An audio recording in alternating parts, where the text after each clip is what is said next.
Hi friends, welcome to my channel. ಇದು ಬಂದು Monday ಮೆನಿಲು. Monday school ಮುಗಿಸ್ಕೊಂಡು ನಮ್ಮ ಗಿನಿಗೆ ಜ್ವರ ಬಂದಿತ್ತು ಅಂತ ಹಾಸ್ಪಿಟಲ್ಗೆ ಕರ್ಕೊಂಡೋಗಿದ್ದೆ. ತುಂಬ ಶೀತ, ಕೆಮ್ಮು, ಜ್ವರ ಎಲ್ಲ ಇತ್ತು. ಹಾಸನ್ಗೆ ಭಾಸ್ಕರ್ ಶಾಪ್ಗೆ ನಮ್ಮ ಗಿನಿನ ಕರ್ಕೊಂಡೋಗಿದ್ದೆ. ತುಂಬ ಕಫ ಇದೆ ಅಂತ ನೆಬ್ಲಿಜೇಷನ್ ಕೊಟ್ಟಿದ್ದರು. ನಮ್ಮ ಗಿಣಿ ಏನು ಹಠ ಮಾಡದೆ ಸುಮ್ಮನೆ ಹಾಕ್ಕೊಂಡು ಕೂತಿತ್ತು. ಆಮೇಲೆ ನಮ್ಮ ಮನೆಯವರು ಕರ್ಕೊಂಡು ಹೋಗೋಕ್ಕಂತ ಬಂದರು. ಸುಮ್ಮನೆ ಪೆಂಡಲ್ಗೆ ಹೋಗಿ ಬರೋಣ, ಗಿಣಿಗೆ ಗಣಪತಿ ತೋರಿಸೋಣ ಅಂತ ಗಣಪತಿ ಪೆಂಡಲ್ಗೆ ಹೋದ್ವಿ. ಇವತ್ತು ಭರತನಾಟ್ಯ ಡ್ಯಾನ್ಸ್ದು ಕಾಂಪಿಟೇಷನ್ ಇತ್ತು. ಒಂದು 2-3 ಡ್ಯಾನ್ಸನ್ನು ಕೂಡ ನಾವು ನೋಡ್ಕೊಂಡು ಬಂದ್ವಿ.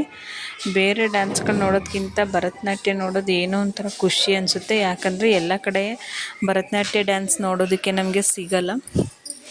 ನಮ್ಮ ಗಿಣಿ ಅಂತೂ ಟೈಮ್ ಆಗುತ್ತೆ ಬಾ ಅಂದರೆ ಅಲ್ಲಿಂದ ಬರ್ತಾನೆ ಇಲ್ಲ. ನಾನು ಇನ್ನೂ ಡ್ಯಾನ್ಸ್ ನೋಡಬೇಕು, ಇಲ್ಲೇ ಇರೋಣ ಅಂತ ಹಠ ಮಾಡ್ತಾಯಿದ್ಲು. ನಮ್ಮ ಗಿಣಿಗೆ ಡ್ಯಾನ್ಸ್ ಅಂದರೆ ಸ್ವಲ್ಪ ಇಷ್ಟ.